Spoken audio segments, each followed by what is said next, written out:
Hello everyone, welcome to the LCI Academy discussion of the August 2018 Management Case Study Pre-Scene. My name is Hashan Madushanka. I'm the co-founder and lead tutor at LCI Academy.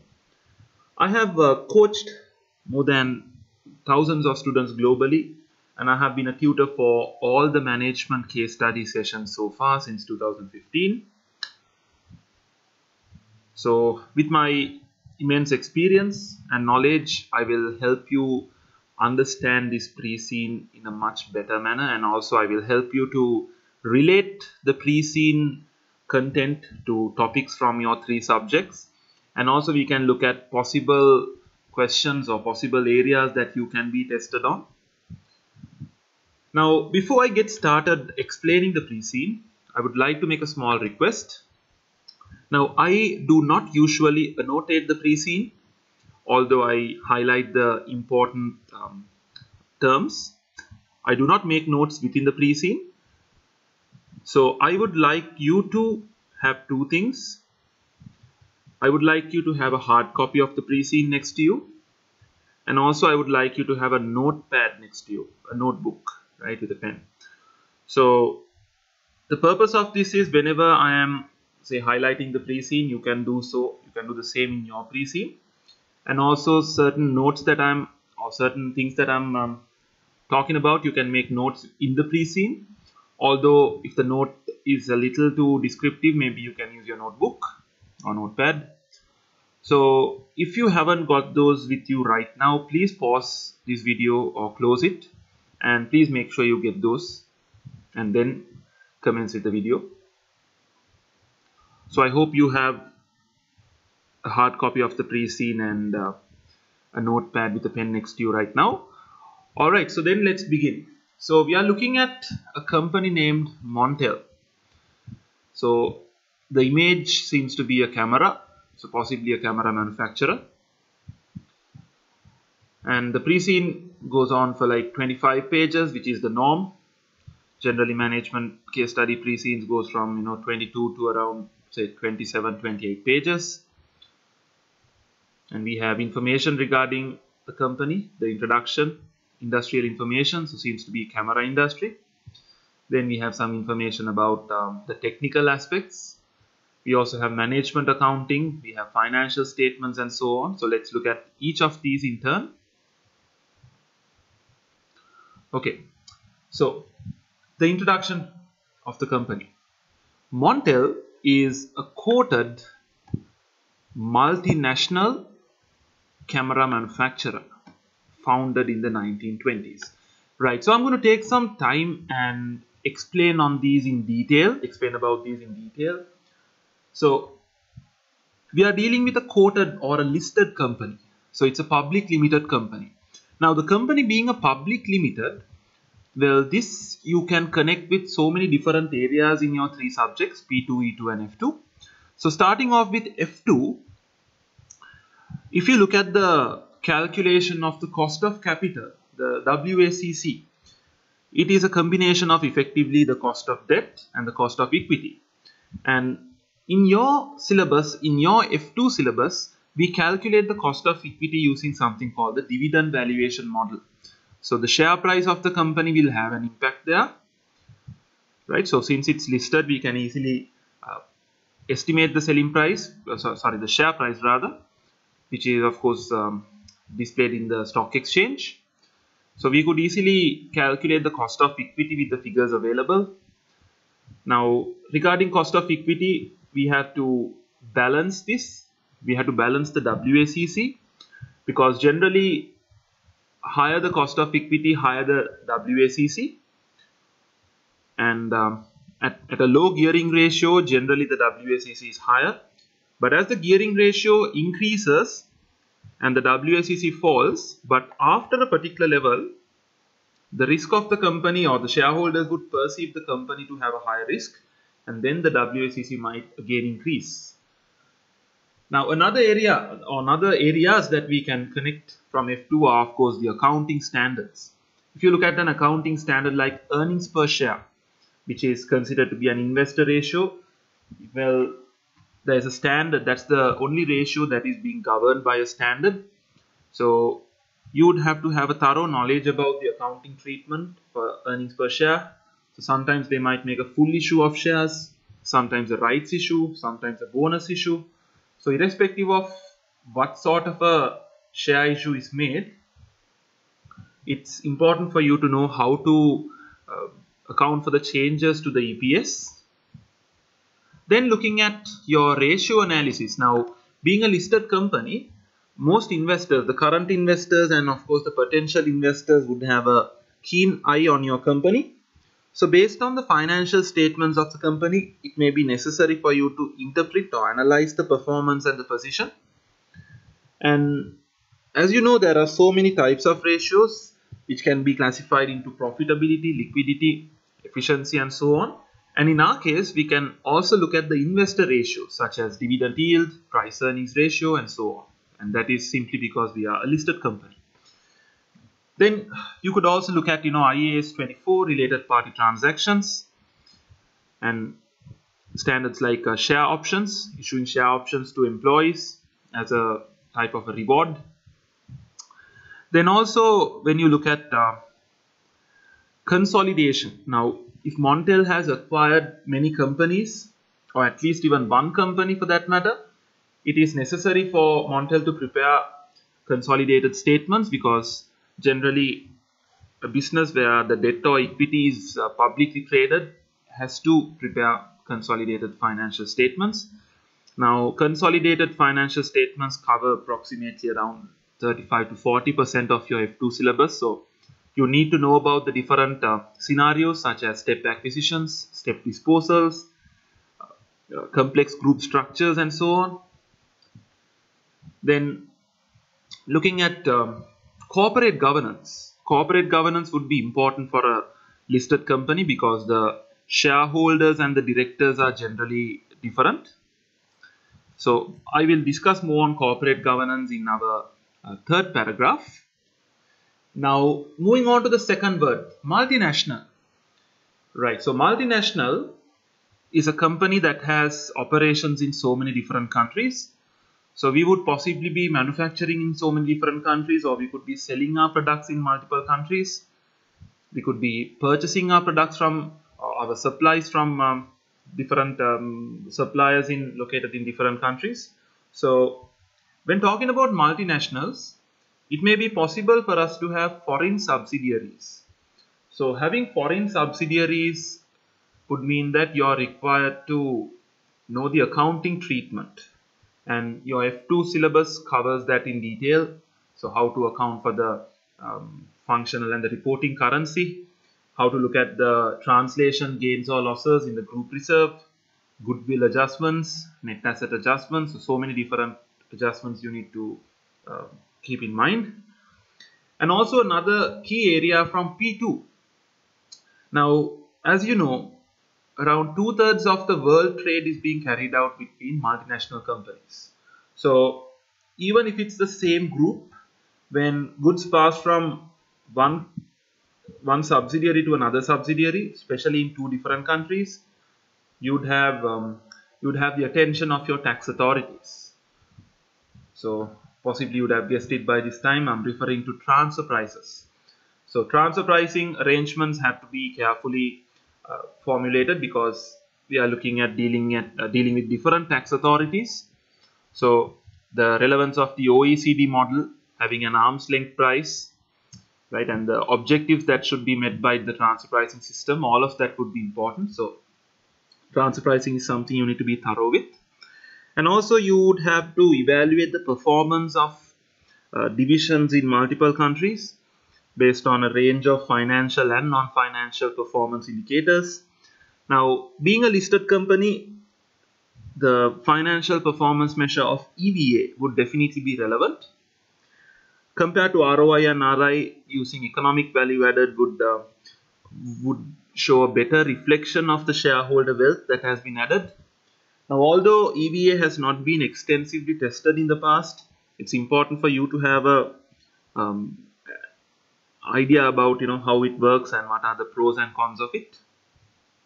Then non-financial indicators, you could broadly look at the balanced scorecard model. You need to be thorough with the different perspectives, and a very frequently tested question would be you having to recommend certain KPIs while justifying why they are your choice. So that of course depends mainly on the scenario, right? And also, and one more factor that just crossed my mind, being a multinational company, would be the relevance to E2. Now we have come across a model called the Porter's diamond theory that gives the factors, or that illustrates or shows the factors that would give a country a competitive advantage over another.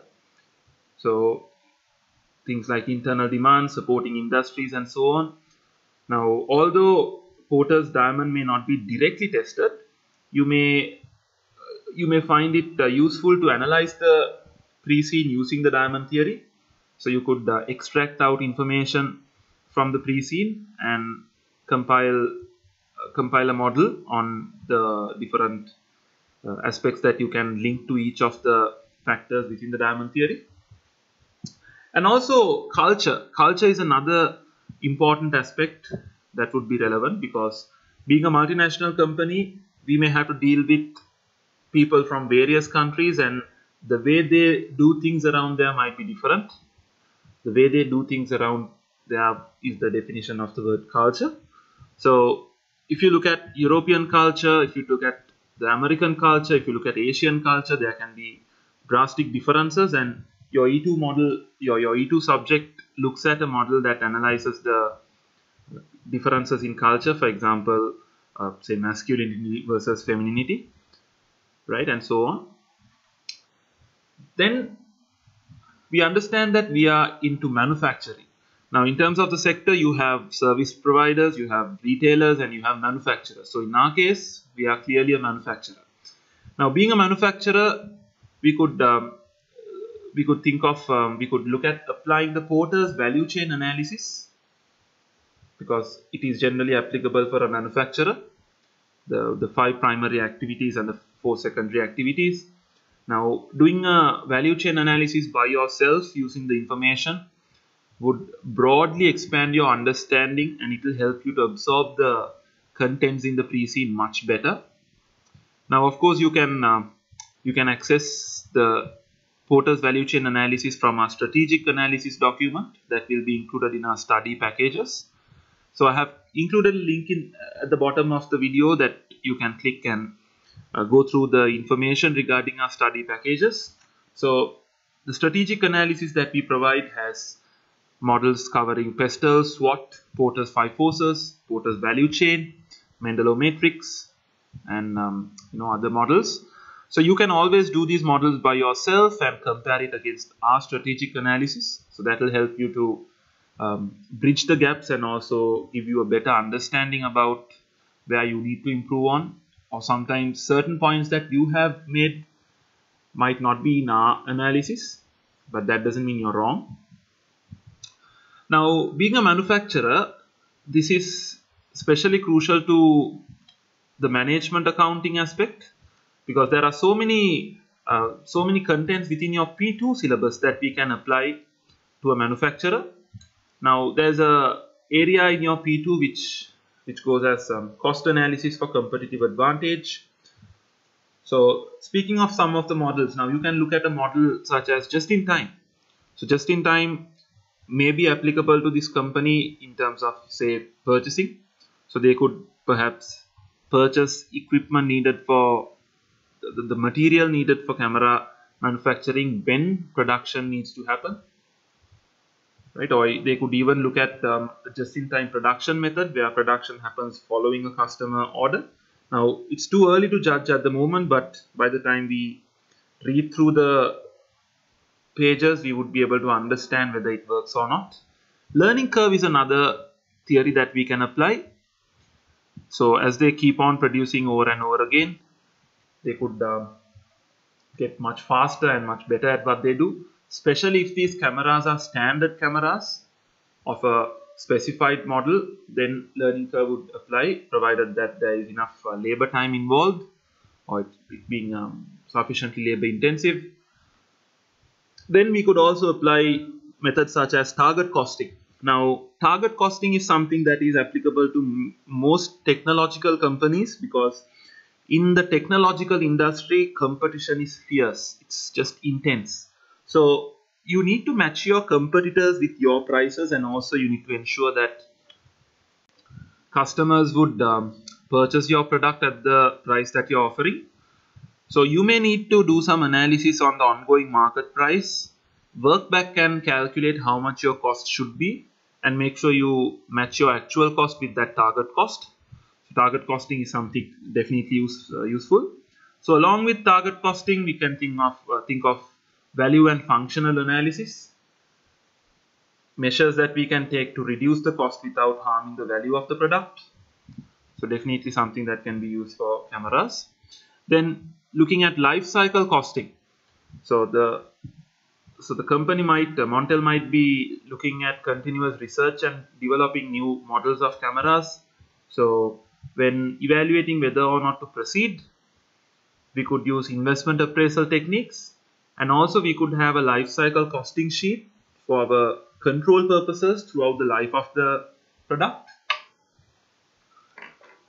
So many different areas we can connect into. So another area would be total quality management, looking at the different types of quality cost, right? And application of total quality management, TQM, can be relevant for any company irrespective of the sector.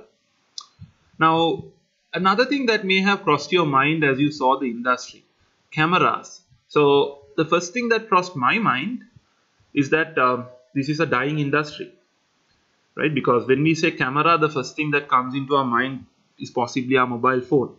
So one might be thinking, why do we need to purchase cameras when you have mobile phones? But you can talk to someone who uses a camera, someone who's a professional photographer. They will tell you that the camera industry is not yet dead.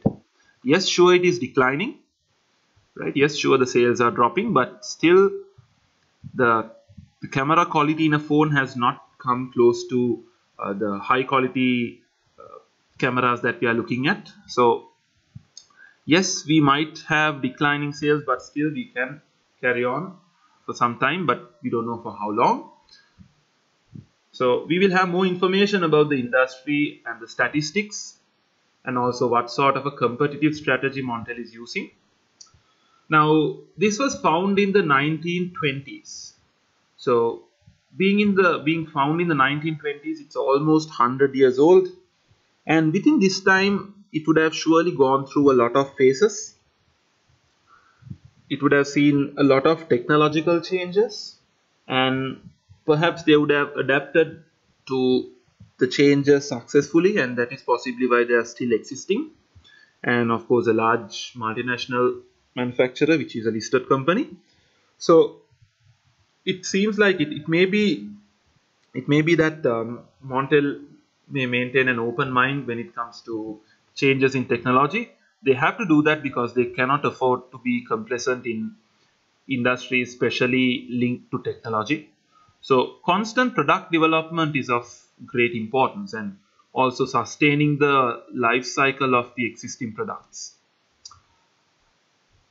Right. And one more thing that you can be looking at when it comes to manufacturing is the costing techniques.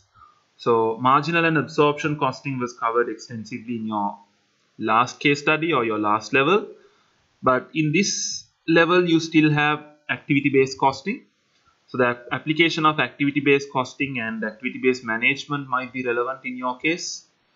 So all of these areas you need to be thorough with. Now, although this is not a highly technical exam, bear in mind that 39% of the marks come from technical. So you cannot skip any area in your syllabus, right? So I'll be explaining that point in more detail as we move on. Right, Montel manufactures high quality cameras. Okay, so this got me thinking about the different generic strategies that are used by companies. So Porter looked at generic strategies with relation to cost leadership and differentiation. and also looking at the focus, which can be a wide focus or a narrow focus. Now we are not so sure about the focus at the moment, but being high quality cameras generally indicates that they might be pursuing a differentiation strategy. So having high quality cameras could help them to price their products high as well. So looking at the pricing strategies that you would have covered for P2, we are probably looking at a market skimming strategy or even possibly a premium pricing strategy. So let me explain the difference. Premium pricing is where you set the price high right throughout the life cycle, whereas market skimming is where you set the price high upon the launch of the product, and as the life cycle passes you may be reducing the price slightly from one stage to another. So we might be able to get more insight into that, whether they are using premium pricing or skimming. Now, having high quality cameras, now the product quality should be safeguarded at all costs. So this is where techniques such as value analysis and functional analysis has to be done very carefully. Now we know that value is being derived by a couple of factors. Use value comes from the price that the customer is willing to pay to use the product. Well, esteem value comes from the prestige relating to the product. Now, the value of a camera mainly comes with use value, and some cameras have very high quality images, so the customer is definitely willing to pay a high price for it. And if Montel is a highly reputed brand, so most probably they are, because they have been there since 1920. So customers would also create some value in their head for the brand and the prestige of having a Montel camera instead of regular camera. So that would be connected to the esteem value. So it's important that they safeguard quality at all expense. So investing highly on conformance cost is extremely important, and they should try to avoid external failure costs such as product failures at any cost. Right, so these are aimed at professional photographers and amateurs who are serious about photography. So we have the types of people that we are targeting at in order to sell our cameras. Now, a general individual may not require a very high quality camera, because a person like, for example, myself, I would just need to take a photo here and there when going out with friends and family and so on. So the camera in my phone does the job neatly for me. I don't need extremely high quality. The image has to be clear, right, and the colors and everything has to be clear. But if you look at photography, or if you look at images captured at a special event like a wedding, now images captured at a wedding has to last a lifetime, and the quality of the images has to be very high, because it's a precious thing, it's an emotional attachment. So this is why most couples, they pay the photographers a very large amount for photography at their wedding. So for the quality of the image as well as the skills of the photographer. Now, these cameras that are used by professional photographers are generally extremely expensive. So they go as DSLR cameras. I'm sure all of you would have heard that. We have more information regarding that later on in the pre-scene. And we are also targeting at amateurs who are serious about photography. Now, if you look at myself, I'm not highly serious about photography. I just take a photo here and there to capture the moments. But there are some individuals who for example, love nature, love traveling. So such individuals might want much higher quality images than just using their phone, and better focus in terms of the image captured, better color capturing. So such individuals might purchase a camera. So we are looking at the two types of customers we are mainly targeting. The cameras are sold through specialist camera shops, upmarket department stores, and electronics shops. Right. So This gives information regarding our sales channels. Now, specialist camera shops, we might have our own camera shops under the Montel brand, or there might be certain shops that only sell cameras, and that may have brands from Montel and other manufacturers. Then upmarket department stores. Now, these department stores rent out outlets to various businesses. So there might be certain outlets selling cameras and other related products. And of course, you have electronic shops that might be located basically anywhere. Now, when it comes to our own stores, if we have our own stores, that would even improve our brand value, the branding aspect. And if we have to share with other manufacturers, well, you cannot guarantee very high sales all the time unless, of course, the customer directly identifies your brand. Some customers may not have a great idea about the different brands, but if they, let's say, visit a shop to purchase a camera, it depends on how the employees at the shop explain to the customer regarding the product features. So based on those explanations, the customer would generally tend to make a choice.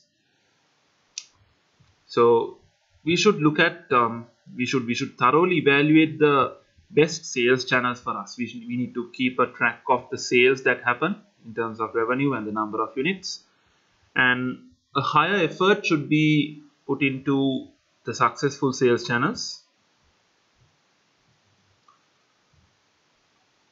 Now, we need to also look at the distribution cost, since we are a multinational company, and also we need to look at the tax impact, because certain countries may have restrictions or very high taxes for imported products.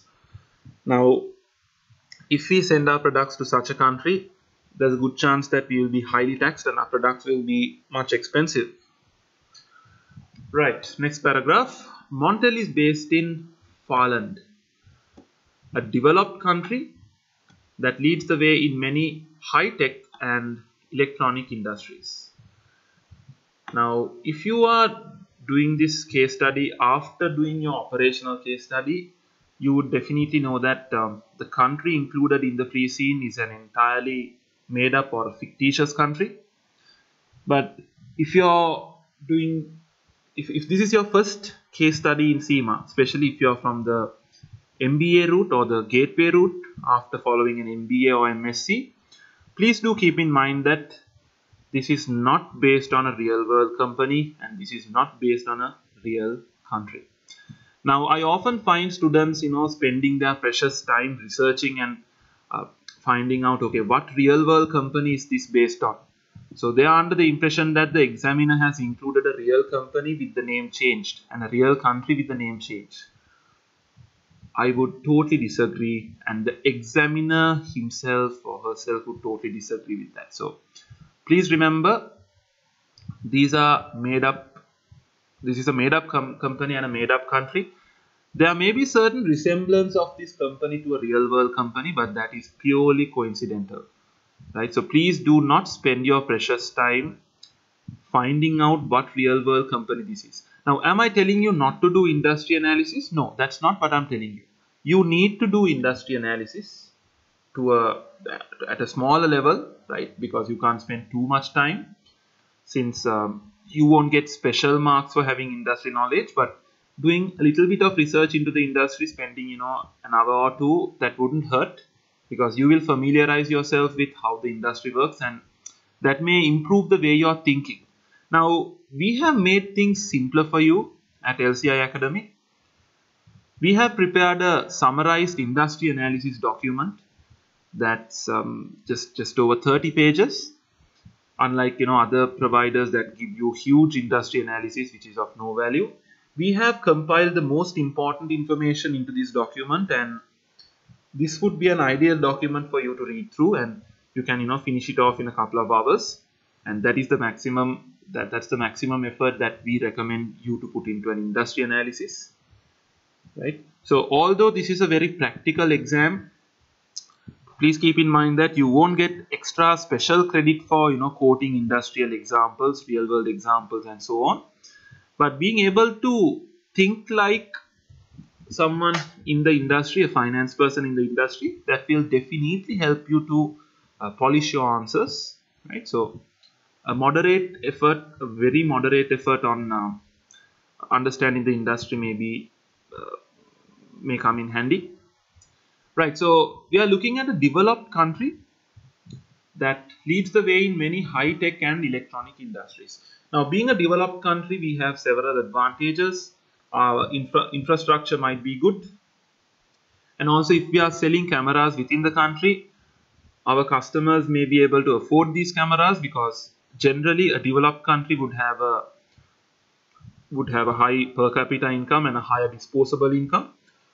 So as we understand, if someone purchases a camera, that would generally be out of their disposable income, because purchasing a camera is more of a want compared to a need. So being a developed country, we should be able to capture more customers in terms of the amount that they are willing to pay. And also having high-tech and electronic industries would be beneficial, because the availability of labor would not be a major issue, right? Because production and designing of cameras would require a lot of tech expertise, and if our industries are already developed, there's a good possibility that we are able to find skilled employees easily. Finland has a high standard of education and has several universities with world-class reputations in areas such as electronics, engineering and programming. So once again, it's an ideal country for Montel to be based in. Now, having a high standard of education would definitely result in more skilled students turning out to be employees. So having several universities with which gives them the necessary skills would also help us a lot, and we are able to tie up. Montel may be able to tie up with these universities and possibly provide internship programs and so on. So having a close rapport with universities can be an added advantage, or even a competitive advantage, because these universities may be able to directly recommend smart students to come and work for Montel. So these students can start as interns, and maybe if they are satisfied with the work that they do, or if the student is satisfied with the conditions that exist at Montel, they could continue, or they could convert this intern into a full-time employee. Now, you could look at it the other way also. Now, having a high standard of education and a lot of developed industries with regards to electronics, that could also possibly mean that the labor cost is pretty high, because when you have a lot of skills in the country, they would generally negotiate for a higher salary.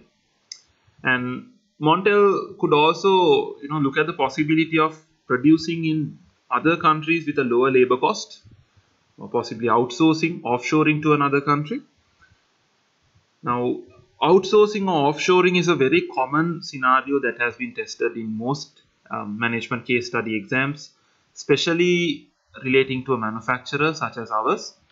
So when moving on to a different country, there are so many factors we need to consider, especially the pestle environment and also what we are losing in our current country. Now, we are not so sure as to where the production takes place for now, but in case it is taking place in Finland, the technical expertise would be at a very high level, although the labor cost might also be pretty high. Finland's currency is the F dollar. So once again, this is again a fictitious currency. Now, sometimes students tend to associate the F dollar with possibly the US dollar or some other dollar. And as we proceed through the pre-scene, we have our financial statements as well as management accounts. Please do not convert those figures with the USD conversion rate, right? So for example, say if you're based in India, there might be a certain rate from USD to INR. If you're based in UK, there might be a particular rate from USD to GBP. Please please remember that this F dollar has nothing to do with the US currency, and you trying to convert it to your currency based on the US dollar would mislead you, so please avoid doing that. In case any conversion is required, it will be given at the exam. Information regarding that will be given at the exam. So for now, just keep in mind that this is the currency, but what you can think of would be the theoretical aspects of foreign currency transactions. Now IAS 21 was a part of the F1 syllabus, and it can be tested at this level as well, because I have seen questions from past MCS variants relevant to IAS 21 foreign currency transactions. And of course, as I mentioned earlier, this being a multinational company would mean that we have we would possibly have foreign subsidiaries. So in that case, the group reserves and everything has to be translated, and there would be a forex gain or loss that you need to account for. Company law requires that financial statements be prepared in accordance with IFRS. Right. Now, the CIMA syllabus financial reporting aspects are covering IAS as well as IFRS. However, different countries would have different accounting standards, right? However, in the country that we are looking at, it does not have their own standard, but instead they are using IFRS. So this makes everything that we learn for financial reporting, the accounting standards and so on, relevant. The Falun Stock Exchange has highly developed rules concerning corporate governance.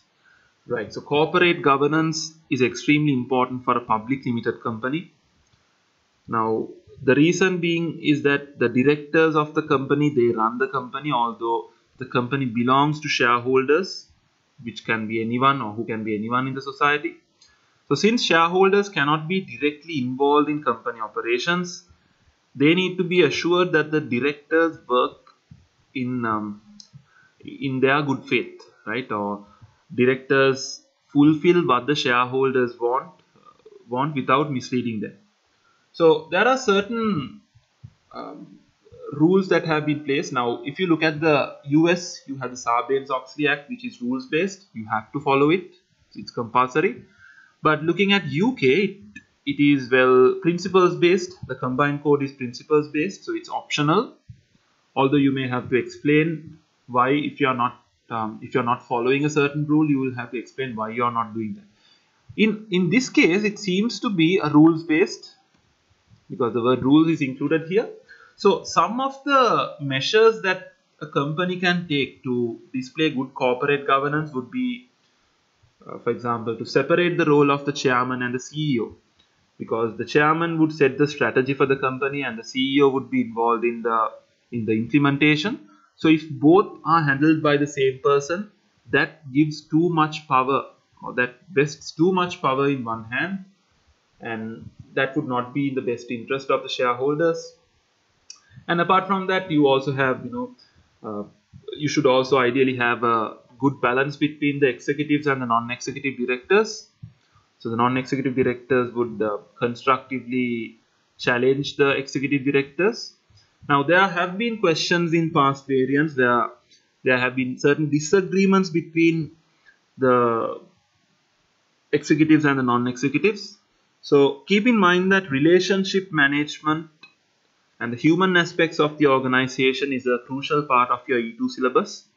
Now, when you studied for your E2 OTQs, provided that you have done the E2 OTQs, I'm sure you had to remember a lot of technical things. You had to remember the models, you had to possibly remember the all the advantages and disadvantages, right? But in the management case study, it's not necessary for you to by heart any theories and advantages and disadvantages, but you have to look at particular scenarios. Now, for example, if the executives and non-executives are not in good terms, the scenario will give you information as to why that is happening, and you may be required to give some response or give some solution to make sure that they are on the same page.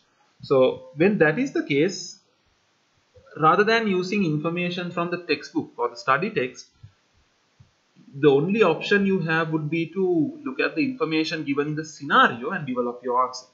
Because however much you have learnt your theories, ultimately the answer that you need to give should be scenario specific. So keep that in mind. Right, coming back to corporate governance, another recommendation or a rule might be to have committees for appointing the auditor.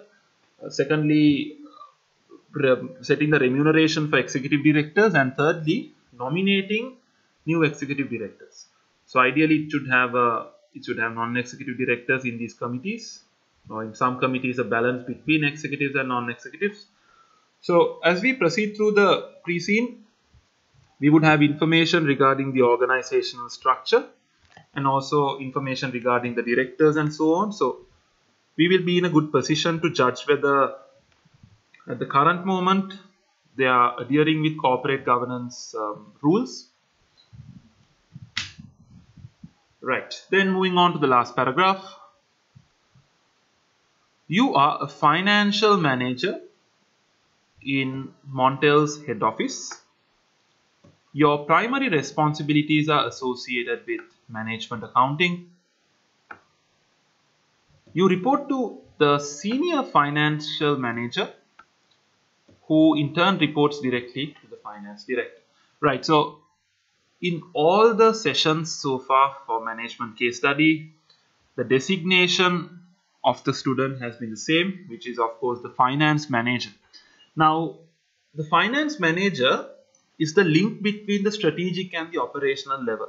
So as you have learned, the organization hierarchy consists of the strategic level, the top level, which includes directors and senior managers.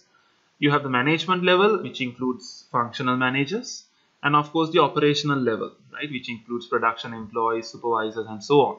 So you have a job to connect between operational level and the strategic level. So you need not be involved in day-to-day operations. That is the responsibility of an operations manager.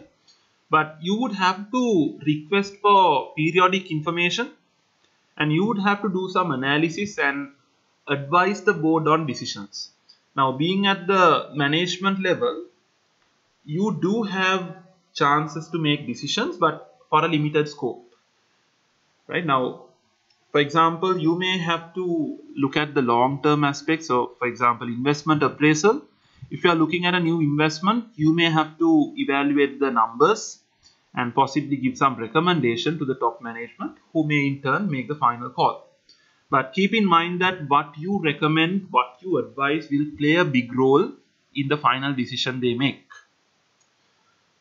Right? So you're based in the head office. Now, a common misunderstanding that can arise among students would be the fact that a finance manager is purely involved in finance, and this finance relates to, say, financial accounting and management accounting. So the misunderstanding is that the finance manager is purely involved with numbers. That is incorrect. Now, you are not a bookkeeper or an accountant, you are a finance manager. So as a finance manager, yes, you have to deal with numbers, right? You have to look at the figures and advise on decisions. But remember that you have other non-financial aspects as well. You have a role in managing people. You have a role in advising to enhance the quality of the product.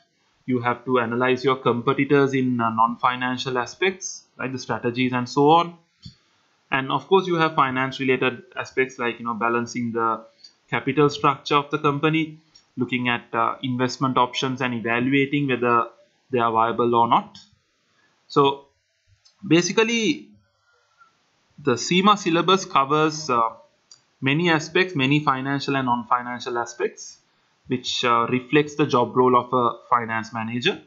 So this is why I repeatedly tell you, do not skip any area in your syllabus, because the examiner has the right to test you from any area within the 3 subjects. So there is nothing you can leave behind. Now, of course, P2 is generally the main trigger of the exam, but you get a fair deal of E2 and F2 as well, right? So now, with regards to E2, from my experience, you need not spend so many hours on reading through the study text, because E2 questions are generally scenario specific. Now there are certain aspects that you need to study, like for example project management, which is a little technical. You need to have an idea about the health and safety of employees, the culture, and so on. But unlike the OTQs, your E2 questions are very scenario specific. Now if you take something like forming a team, right? Now yes, you have a model that you can use, of course the Tuckman's model: forming, storming, norming, performing, and a journey. But in the real world, do you actually think that every company that wants to form a team would use that model? Definitely not, right? Forming a team and getting them to work on a particular project, well, the steps involved might be more towards common sense rather than using a model.